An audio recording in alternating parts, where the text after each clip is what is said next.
OK. Bon, bah, bonjour ou rebonjour à tous et bah, merci d'avoir survécu à ce marathon de talk. J'avais envie de parler de trading et d'analyse technique et on va essayer d'aller un peu plus loin que l'analyse technique. Pourquoi ce sujet? Parce que c'est quelque chose, auquel je me suis intéressé ces derniers mois et je suis pas le seul et c'est un domaine dans lequel j'ai l'intuition qu'il y a beaucoup de croyances, et quand on gratte un peu, bah, il y a pas de magie non plus et voilà, on va essayer d'explorer tout ça. Pour ceux qui ne me connaissent pas, je suis Alexis Tressot et dev, Kotlin, Java, C# pas Python et là, c'est un projet en Python que je vais vous présenter, en milieu et fin de talk. Et ben, on démarre. Mais en gros, si je fais un raccourci, je suis parti de mes premières semaines, de mon sujet de Max Camp sur l'analyse technique et petit à petit, je vais plutôt explorer la voie d'une approche quantitative. On verra ce que c'est, on va définir tout ça. Mais avant tout ça, un peu de contexte. Donc, on va voir les deux approches globales qu'on peut retrouver sur un marché, à savoir l'analyse fondamentale d'un côté, l'analyse technique. Les deux sont complémentaires. Les deux mondes à la fois, on va dire, s'affrontent mais travaillent ensemble. On verra un petit peu un grand nom aussi, Charles Dow, qui a émis une théorie au 19e siècle et qui fait partie des fondements, auxquels tout le monde adhère aujourd'hui, sur, comment se comporte le cours d'un actif. Et enfin, on parlera de Jim Simons qui a un peu été le déclencheur de ce sujet de talk parce que, bah, son histoire, je la trouve passionnante et on va en parler un petit peu. Ensuite, on verra comment on implémente et comment on lit, des bougies japonaises. C'est, une chose assez classique qu'on retrouve, sur des charts de cours d'action ou de crypto ou autre. Et puis on verra quelques indicateurs aussi, pas mal utilisés. On verra rapidement comment on les implémente, mais si vous voulez, je vous fournirai le code si on n'a pas le temps. Et enfin, des petites expérimentations, retour un peu aux sources de mon tout premier métier.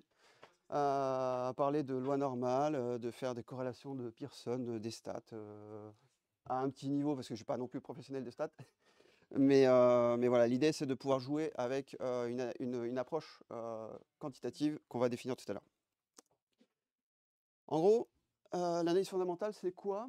Ben, je cherche des actions à acheter, je veux investir et cetera. Je vais regarder, bah, tous les aspects fondamentaux, à savoir, est-ce qu'il y a un potentiel de croissance, sur le long terme? Qui est au board? Qui gouverne? Qui est le président? Et cetera. Il y a des facteurs, ben, internes comme externes, hein, par exemple, la situation globale de l'économie, est-ce que c'est le moment, pas le moment? Et cette approche fondamentale, un grand nom, on va dire, qu'on retrouve partout, c'est Warren Buffett, où lui, il s'est enrichi en analysant des entreprises de manière très profonde, et il détectait que, bah, cette entreprise, elle va forcément cartonner. Moi, j'achète à bas prix et puis, dans le futur, bah, ça va cartonner et puis je vais avoir mon retour sur investissement.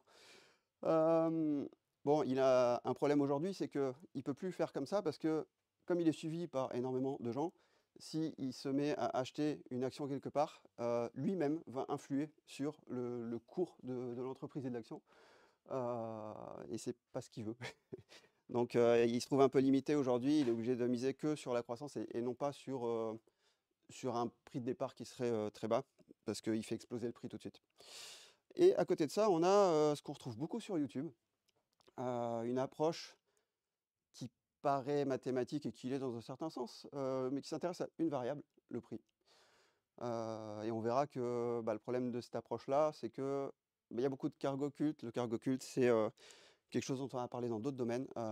C'est le fait de s'attacher à une croyance, mais sans aller chercher finalement les raisons initiales de pourquoi on fait comme ça. Un peu comme la petite fille d'une grand-mère qui coupe son rôti en 2 pour pouvoir le mettre au four parce qu'il faut absolument le faire comme ça. Tout ça parce que la grand-mère, il y a 50 ans, en fait, elle avait un tout petit four, elle était obligée de le couper en 2. Et du coup, ça s'est perpétué, mais sans vraiment, chercher les causes, profondes. Et là, du coup, on va voir, il y a peut-être du cargo occulte autour des indicateurs techniques, qu'on peut voir en trading. Alors, évidemment, les charts qu'on va voir, c'est toujours les cours passés et voilà, on n'a pas le cours, des jours et des semaines à venir. Et en fait, le fait de se baser sur des données comme ça passées pour essayer de prédire, d'avoir un maximum de chances de définir un prix dans le futur, bah, c'est comme si on conduit une voiture, en regardant dans le rétro et puis, bah, en voyant ce qui se passera. Et heu et tous ces petits noms que j'ai mis, ce sont des gérants de hedge funds, et puis des gens qui connaissent bien leur métier et qui sont tous, sur ce constat, bah, on conduit pas une voiture en regardant dans le rétro. Donc ils ont une autre approche que juste regarder un cours. Hem, J'aimerais parler du coup de Charles Dow, c'est un journaliste, fils d'agriculteur, il a perdu son père assez tôt, bon, il s'est concentré sur le fait de monter un journal, le Financial Times, et il est cofondateur en fait du Dow Jones, donc un index, qui est pas mal suivi, dans le monde. Et bon, j'ai un peu résumé de manière un peu simplissime sa théorie. Bon, quand ça baisse, quand ça monte. Parfois, ça baisse pas, ça monte pas, ça range. En gros, voilà, bon, bah, c'est le comportement d'un marché, OK. Si on détaille un peu plus, ce qu'on peut voir, c'est qu'il y a plusieurs phases, sur un actif, et ça, c'est vrai qu'on le constate sur pas mal d'actifs. Que ce soit de la crypto, que ce soit des actions, que ce soit non, ouais, enfin, les obligations, c'est différent. Ce qu'on a, c'est qu'on a une première phase d'accumulation où des gens bien renseignés, vont, bah, accumuler un maximum, d'actifs. Ensuite, il va y avoir, des institutionnels qui vont aussi, bah, mettre des billes dedans parce que, bouche à oreille, on commence à en parler, on se dit: «Ouais, il y a un vrai potentiel», voilà, on accumule. Et les médias commencent à en parler. Et alors, je vais poser la question, qui a, par exemple, des cryptos et a essayé de s'y mettre et finalement a acheté, à un moment où il aurait peut-être pas fallu acheter? OK, bon, je suis pas tout seul. Voilà, en gros, c'est quand on entend parler de quelque chose et qu'on s'y met, et ça m'est arrivé plusieurs fois, et ben, on est à peu près là. C'est au moment où tout le monde vend, en fait. Et bah, c'est un peu la formulation de, bah, quand le concierge de l'immeuble, nous parle de telle ou telle, action, enfin bon, ça arrive pas tous les jours, bah, c'est que c'est le moment de vendre, en fait. C'est pas le moment d'acheter. Et voilà, et il y a une phase aussi, du coup, de désillusion et puis, de distribution, c'est-à-dire, ceux qui ont mis des billes au début, ils vendent au plus haut, et tout le reste, n'a plus que les yeux pour pleurer. Et ça, bah, c'est Charles Dow qui a identifié ça en allant, lui-même sur, les places, enfin, de marché, voir ce qui se passait, et puis il prenait ses petites notes.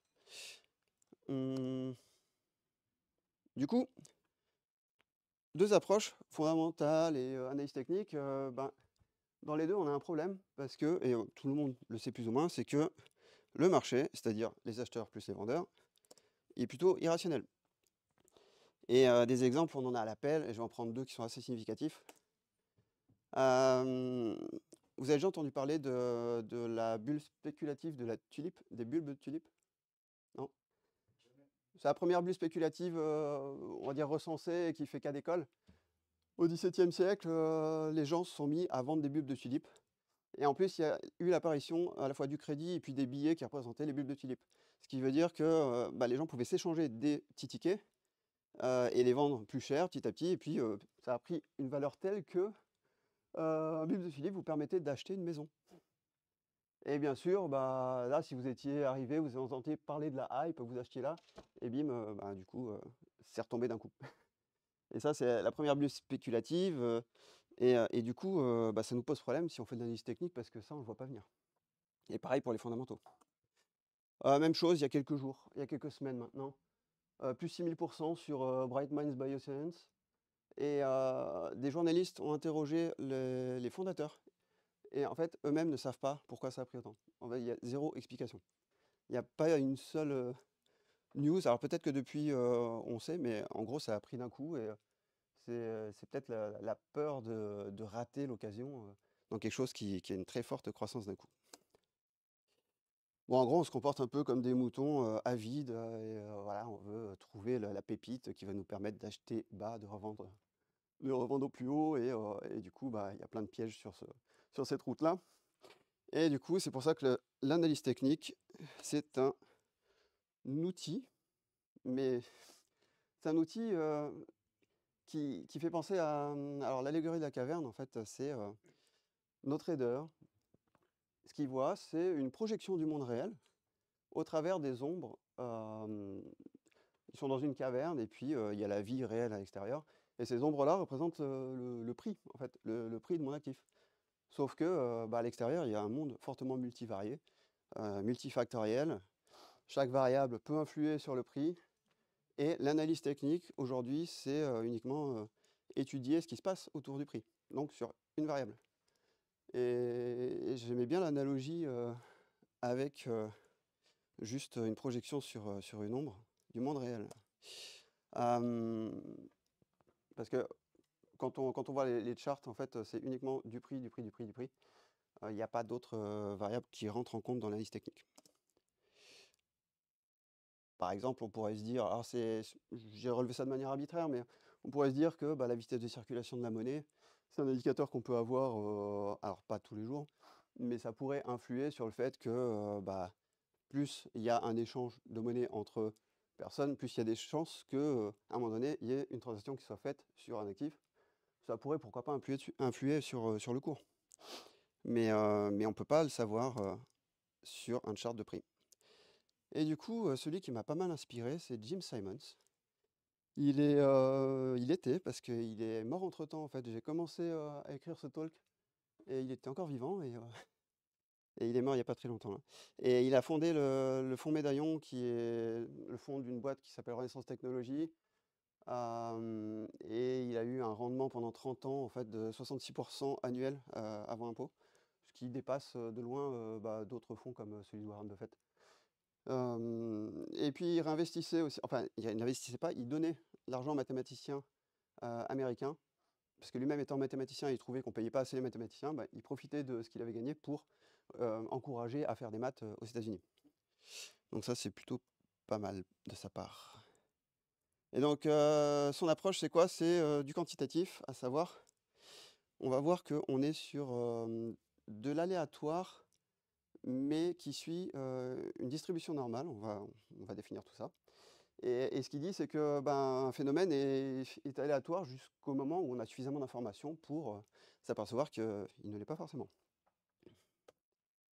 Et l'approche de son fond, c'est autour des statistiques et de la loi normale, quelque part. Enfin, après, il ne va pas donner ses secrets, hein. Donc, tout ça m'amène à... Et je suis bien dans les temps, je vérifie, parce que lundi, j'ai testé, j'étais à 1h15. Et là, on est beaucoup mieux. Donc, j'avais envie de sortir un petit peu de ma zone de confort, et un langage qui me faisait de l'œil depuis longtemps, c'est Python. Du coup, on va voir une petite appli que j'ai faite avec différents technos.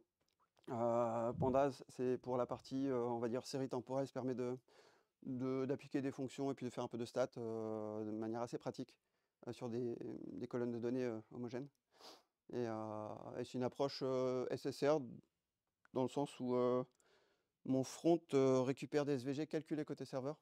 Comme ça, au moins, je ne fais pas porter la puissance de calcul sur le client, parce qu'à un moment donné, j'aurai beaucoup de calculs à faire côté serveur. Alors, on va passer à la démo. Je ne vais pas montrer beaucoup de code, je pense, aujourd'hui. Déjà, vous faire un petit tour de l'appli. Donc là, je me suis connecté sur Coinbase. Enfin, ça, c'est le front de l'appli que j'ai faite. Elle récupère via une API les cours de Coinbase. J'en ai synchronisé quelques-uns.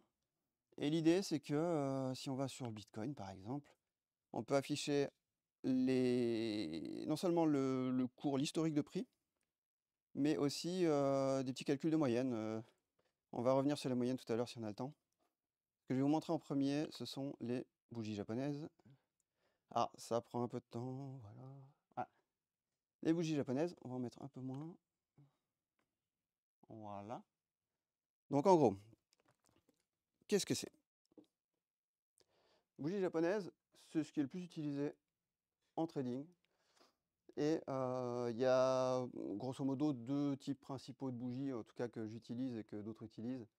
La bougie la plus classique, c'est celle qui va représenter 4 informations par bougie. À savoir, vous prenez une période de temps donnée, donc on va dire qu'au début de cette période, c'est l'ouverture, fin de période, c'est la fermeture. close. Donc ces deux valeurs, on va les retrouver sur la bougie, la partie épaisse. Donc si le cours est plus bas à la fermeture, bah, la bougie est descendante, elle est rouge. À l'inverse, elle est verte si on ferme à plus haut niveau que l'ouverture. Et après, vous avez deux autres valeurs qui sont les minimax. À un moment donné, il y a eu une transaction où ça s'est vendu plus haut et puis ensuite c'est redescendu, etc. Ben, les minimax, on les retrouve aussi sur la bougie. Donc 4 informations en une seule bougie. Et la représentation Ekinashi, c'est un lissage qui est fait et qui permet de réduire le niveau de bordel ambiant, on va dire, enfin l'entropie, pour que le chart soit plus facilement lisible et qu'on observe plus facilement les tendances à la hausse et à la baisse. Je vais vous montrer. Là, on est en Ekinashi par défaut parce que c'est ce que je préfère. Donc regardez bien, on a du vert, du rouge, hein. Si je passe en mode classique non lissé, on va se retrouver avec beaucoup plus de bruit, même si on distingue quand même des tendances. Il y a quand même beaucoup d'alternance de rouge et de vert. Et c'est pour ça que, en tout cas dans l'intraday, et puis, pardon, j'ai oublié de préciser, dans le trading, il y a grosso modo trois manières, trois pratiques. Il y a le swing trading, où on va acheter et vendre en fonction des tendances à court terme dans les quelques jours. Vous avez l'intraday où on fait des transactions dans la journée, et puis vous avez le scalping où eux ils sont à la minute, et c'est d'autant plus important d'avoir du Ekinashi à la minute parce que vous enlevez beaucoup de bruit. Du coup, côté code, ça se passe comment? Bah, j'ai fait un petit screenshot, c'est plus pratique. Bah, côté code, donc j'utilise Panda, dans laquelle je peux créer des data frames. Les data frames, ça va me permettre d'avoir mes séries d'ouverture, fermeture, les unes à côté des autres, et pouvoir appliquer des calculs, et puis pouvoir les donner à manger aussi à une bibliothèque d'affichage de graphiques. Et avec cette méthode, je vais bah, construire ma bougie, et puis pouvoir renvoyer un SVG à partir des informations que je présente là. Et je vais être obligé de passer un peu vite parce que j'aimerais qu'on aborde. Alors, là, sur les bougies, il y a bah, les traders en herbe et pas mal de youtubeurs qui présentent différents patterns qu'on peut retrouver. L'étoile du matin, l'étoile du soir, ou si jamais on identifie que, par exemple sur l'étoile du matin, qu'on se retrouve avec une espèce de U, avec une ouverture plus importante, une petite bougie là, et puis ça reprend, on va avoir un mouvement haussier, sauf que bah, c'est pas dans 100% des cas, et généralement c'est vous avez une chance sur deux. Donc quelque part, une fois que vous avez ça, vous ne savez pas si ça va monter ou descendre. Donc généralement, on utilise plusieurs indicateurs en même temps. Le fait est, et mon intuition de départ, c'est que ben, vous êtes que sur une variable, le prix. Donc vous perdez énormément d'informations, et donc ben, en termes d'aléatoire, finalement, vous n'avez pas toutes les chances de votre côté. Vous avez autant de chances de votre côté que de pas de votre côté. Donc après, est-ce qu'il y en a qui connaissent ces indicateurs mobiles pardon, les moyennes mobiles? Il y en a qui en ont déjà entendu parler ou pas? 1, 2, d'accord. Bon, ça va. Je peux en parler un petit peu alors. En gros, la moyenne mobile, c'est quoi? On va y aller, hop. Donc, en bleu, j'ai mon prix qui varie. Et une moyenne mobile, ça va être comme un filtre qu'on applique en traitement d'image, en fait. On va effectuer un calcul de manière glissant. Et on va calculer, par exemple, pour la moyenne à 60 jours, on va prendre les 60 valeurs précédentes de mon timestamp, et je vais calculer une moyenne sur ces 60 jours passés, et je glisse comme ça, et je construis cette courbe jaune une fois que j'ai ratissé toute ma série, et ça me donne une moyenne mobile. Et l'idée du chart de moyenne mobile, c'est d'en calculer deux, une à plus court terme et une à plus long terme. Et certains chartistes, ceux qui font de l'analyse technique, se disent bah, quand j'ai un croisement de la moyenne à court terme sur la moyenne à long terme, si ça part vers le haut, c'est une golden cross, ça veut dire que c'est un signal d'achat. Et à l'inverse, bah, si elles se croisent dans l'autre sens, c'est un signal de vente. Alors, il y a un biais à observer avec le recul une fois qu'on a l'ensemble des données. Parce que imaginons que bah, je suis là, j'ai pas du tout cette partie droite. Déjà, comment je fais pour savoir que je devais acheter là? Parce que si j'achète là, je suis à ce niveau-là. Je suis pas au plus haut, mais je suis quand même assez haut. Et le jour où je vendrai, bah, je suis plus bas que le haut, donc ça marche pas. Mais bon, c'est un indicateur qui est utilisé par les chartistes. Et autre difficulté aussi, c'est connaître sa fenêtre de temps pour le calcul de ces moyennes mobiles. Parce qu'en fonction de, bah, du nombre de jours, je vais pas avoir les mêmes croisements. Et du coup, il y a un certain nombre de tests à faire pour trouver les bons indicateurs. Et même comme ça, en fait, on n'a pas à chaque fois 51% de chance de réussir. Enfin, je veux dire, c'est toujours aléatoire.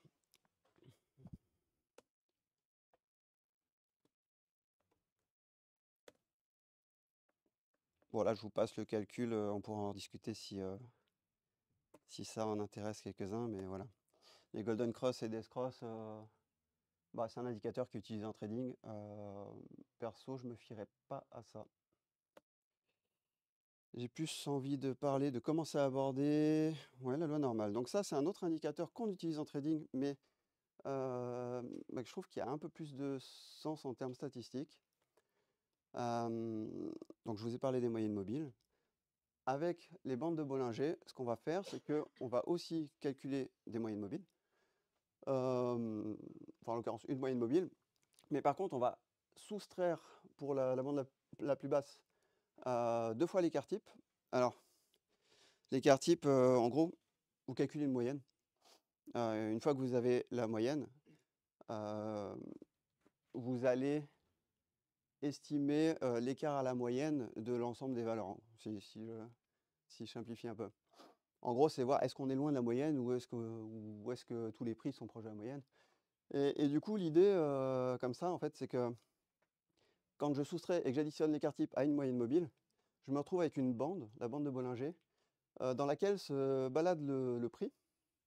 Et ce que dit cet indicateur, c'est que si vous arrivez avec le prix instantané qui vient toucher la bande, il y a possiblement un retournement de tendance. Alors pourquoi? La théorie de John Bollinger, enfin Bollinger plutôt, parce qu'il est américain, c'est de se dire si le marché se comporte comme beaucoup de phénomènes dans la nature et chez l'être humain en termes de comportement de manière normale, un peu comme quand vous allez à l'école, vous avez tous des notes. Bah, si on fait une courbe des notes de toute la classe, vous allez retrouver une forme normale comme ça. Vous avez des gens qui vont avoir des notes mauvaises. L'ensemble, l'immense majorité va se retrouver dans ce scope-là. Il y en a quelques-uns qui vont se démarquer avec des meilleures notes, à l'époque où on mettait des notes. Et l'idée, c'est que si jamais le marché se comporte comme un phénomène naturel qui respecte la loi normale, ça veut dire que quand j'arrive là, j'ai potentiellement épuisé, à 2 écarts types, j'ai potentiellement épuisé 95% des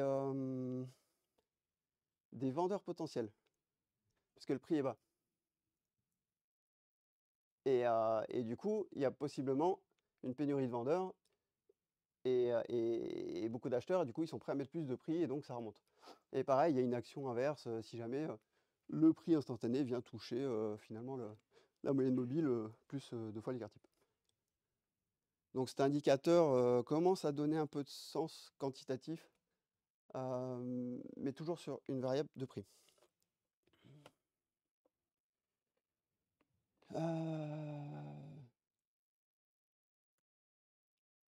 Et enfin, un oscillateur.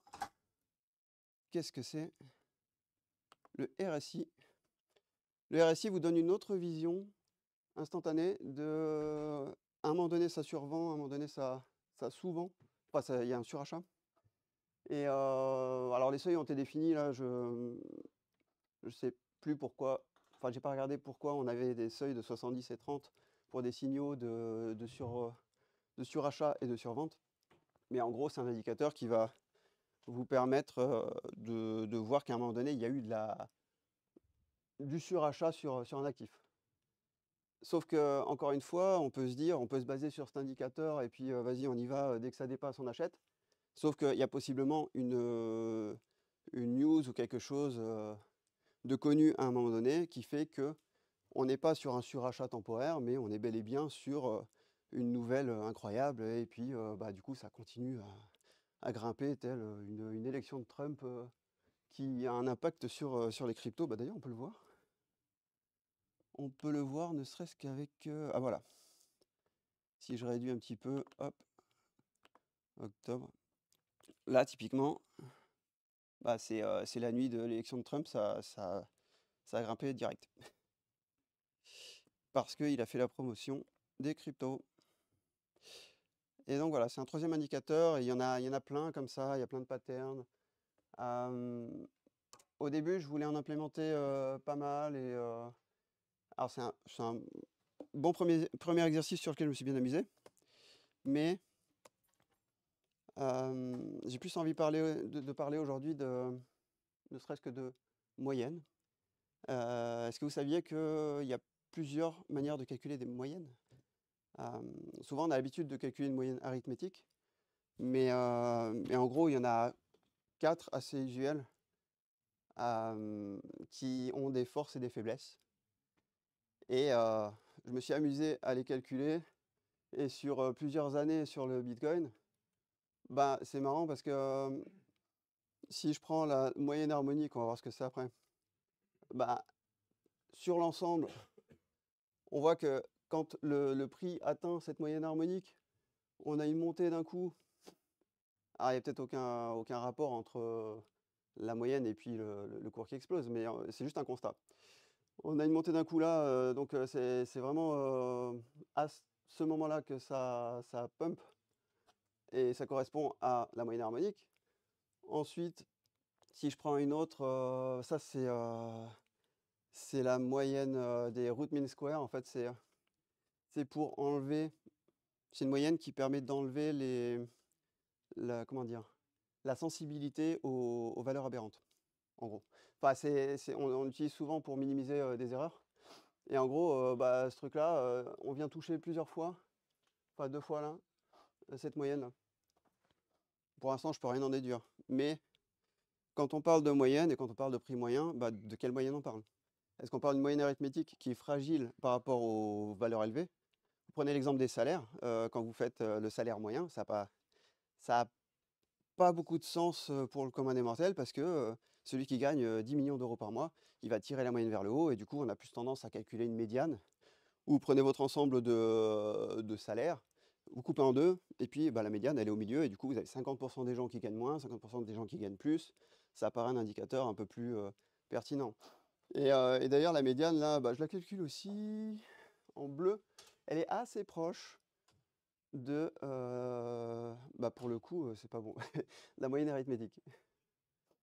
Donc là, c'est un exemple où on voit que finalement, calculer une moyenne arithmétique, ben, on a une médiane à peu près pareille, alors que pour les salaires, c'est pas le cas. Moyenne harmonique, elle va pas être sensible aux valeurs élevées, elle va par contre être très sensible aux valeurs petites. Et du coup, j'aurais tendance à explorer la moyenne géométrique qui vient un peu gommer cette fragilité par rapport aux valeurs aberrantes. Parce que la moyenne géométrique, vous prenez la racine énième des produits de toutes les valeurs, et du coup, vous pondérez de manière un peu naturelle bah, les valeurs entre elles.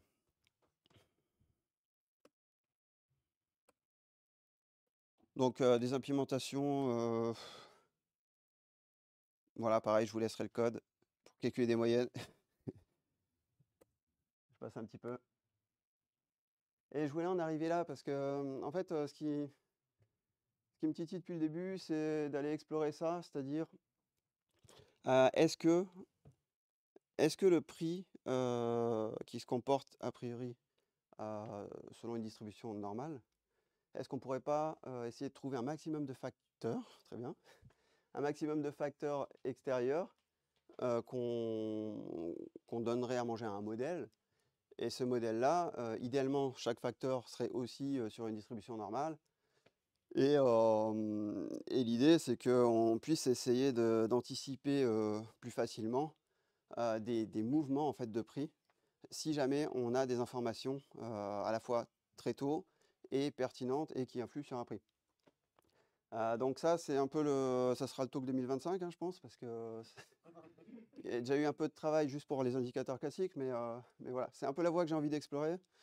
Domaine que je connais pas trop, mais en gros, voilà, pour vous parler vite fait du mouvement brownien, en gros, vous prenez un phénomène aléatoire, et si jamais ce phénomène aléatoire, vous êtes capable de... Comment dire? En fait, il faut qu'il soit continu, c'est-à-dire vous avez une boule qui se déplace, elle ne va pas se téléporter. Donc si ce phénomène-là, vous ne pouvez pas connaître la position à un instant t par rapport à l'instant t-1, mais qu'il y ait une continuité en fait, dans le mouvement, c'est déjà une première condition qui va nous permettre de parler de mouvement brownien et voir en quoi c'est lié à la loi normale. Et deuxième chose aussi, c'est que un mouvement brownien, donc continue partout, dériva de nulle part. Dériva de nulle part, ça veut dire quoi? Ça veut dire si je prends mon prix, je ne vais pas pouvoir l'approximer par une fonction affine, comme je veux, en tout point. Et effectivement, je vais avoir des cassures de fonctions affines d'un coup, parce que je ne pourrais pas suivre en fait, la courbe de prix. Ça peut changer d'un instant à l'autre sans qu'il y ait de dérivabilité. Et pourquoi j'en viens là? Justement, ce que j'ai envie d'explorer après, c'est qu'il y a un théorème qui est le théorème central limite. Si jamais vous arrivez à manipuler des variables qui respectent une loi normale, et que ces variables paraissent aléatoires, mais qu'on est capable en fait de vérifier qu'elles respectent justement ce mouvement brownien, on va pouvoir se permettre de se dire que si on injecte dans un modèle des variables de ce type-là, peut-être qu'on aura la main sur une estimation du prix qui en sort. Ça, c'est quelque chose que j'ai envie d'explorer, donc c'est pas encore sec aujourd'hui. Mais voilà, l'approche d'aujourd'hui, c'était de voir comment on implémente déjà des indicateurs. Je vais vous en montrer d'autres. Si, je me suis amusé. Truc rigolo, parce qu'il reste 7 minutes. Truc rigolo. Tac. Alors, je vais prendre les cours du Bitcoin, d'Ethereum et de SUI. De 2010, non pas 2018 parce que SUI on l'avait pas. 23, attendez, bougez pas. Tac, voilà. Normalisation, qu'est-ce que j'entends par normalisation? En gros, je prends le prix max et le prix min d'une crypto et je fais en sorte d'écraser le tout de telle manière que le max il se retrouve à 1, le min il se trouve à 0. Je fais ça pour plusieurs cryptos. Comme ça, je gomme, on va dire, l'effet d'échelle qu'on a entre un Bitcoin qui coûte très cher et puis une crypto comme SUI qui aujourd'hui est à quelques centimes, enfin 2 dollars 30 je crois. Et donc en gros, ça me dit quoi ça? Ça me dit que entre Bitcoin et Ethereum, on voit quand même qu'il y a des prix qui se suivent, donc on a quand même une forte corrélation de quand ça baisse sur l'un, ça baisse sur l'autre, sauf une perte de vitesse d'Ethereum sur les derniers mois.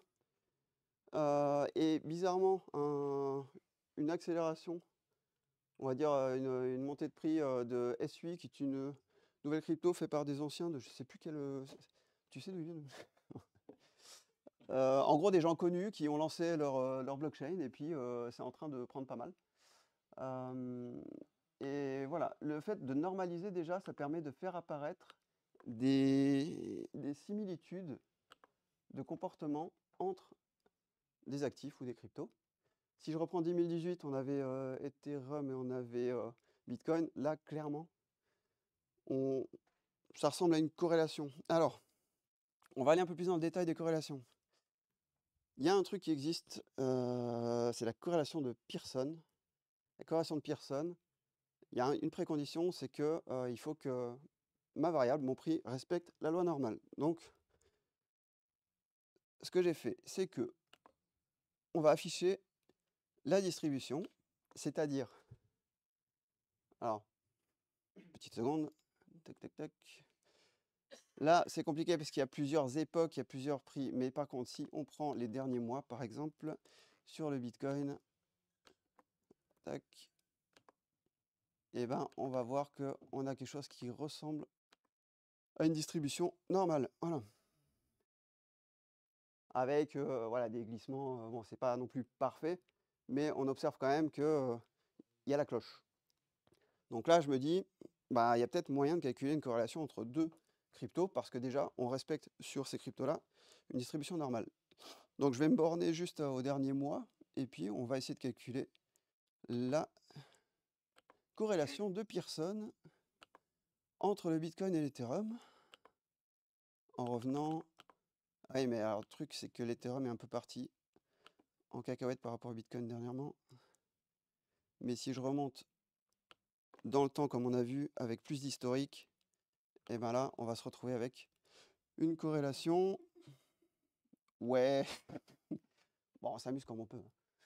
Voilà, en gros, une corrélation de Pearson, ça nous dit quoi? Ça nous dit que si la valeur c'est 0, on n'a pas de corrélation. Si la valeur c'est 1, on a une forte corrélation. Donc là, on a 0,87, on peut se dire qu'elles sont corrélées. Sachant que corrélation ne veut pas dire relation de cause à effet. Donc c'est pas parce qu'il y en a un qui va suivre l'autre qu'il n'y a pas un facteur extérieur qui explique finalement le comportement des deux. C'est pas parce que vous voyez le Bitcoin monter que l'Ethereum va monter forcément à cause du Bitcoin. Ça peut être autre chose. Et voilà, si on compare avec d'autres, XRP par exemple qui n'a rien à voir, ça se recalcule là. Ça arrive, ça arrive. Voilà. Il y a tout, ouais. Bah en gros, voilà, zéro corrélation sur... Ah oui, non, ça c'est normal 2020. XRP et SUI, on a 0,5, on peut pas en déduire grand chose non plus. Voilà, on peut jouer avec ça. Ça, ce que je suis en train de vous présenter, c'est pas quelque chose d'établi ou autre, c'est juste des expérimentations. Et l'idée, c'est de faire de plus en plus d'expérimentations autour de ça. Sachant que là, pour l'instant, on n'est que sur le prix. L'idée, c'est d'injecter d'autres types de données à terme. Une autre vue que j'ai testée, je sais pas si ça doit exister, hein, c'est essayer de trouver une saisonnalité, une périodicité, et des jours types d'achat. 2 minutes, super. Donc l'idée, c'est de se dire, si j'achète le mardi, bah, est-ce que ça vaut le coup de vendre le lundi? Ben, en moyenne, depuis 2020 sur Bitcoin, si j'achète le mardi et que je vends le lundi d'après, j'ai une performance de plus 0,83%. Mais le problème, c'est qu'on ne peut pas l'interpréter comme ça simplement, parce que ça dépend aussi des tendances globales. Et c'est difficile d'identifier la saisonnalité. Pour autant, voilà, c'est une vue que j'essaie d'explorer aussi, à la fois au niveau jour, au niveau mois.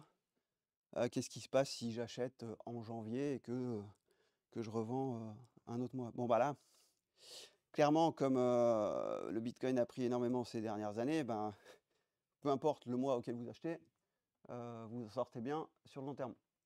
Sauf, ah oui, c'est marrant, tiens. Sauf bah, si vous achetiez en mai et que vous revendiez en juin de l'année d'après, ça se passe mal. Voilà, des petits indicateurs comme ça.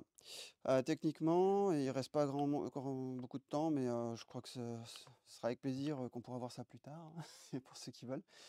L'appli Python, en gros, ben, j'ai eu mon réflexe de développeur Java, à savoir, j'ai implémenté en couche avec des contrôleurs dans lesquels j'ai de l'injection, alors qu'on pourrait faire du duck typing, mais voilà. Donc vous pouvez froncer les sourcils, les pythonistes. Et en gros, c'est du contrôleur service, data layer, etc.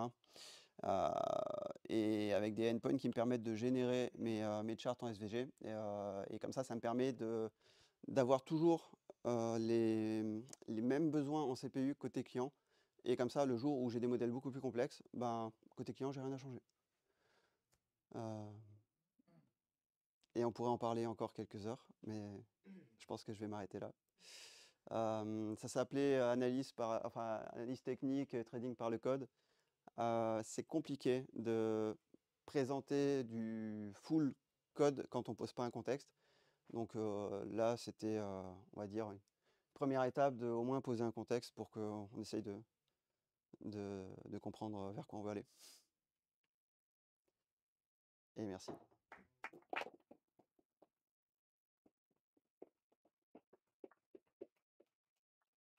Tu connaissais pas Python, quoi. Bah, il y avait l'Absence of Code qui avait bien aidé.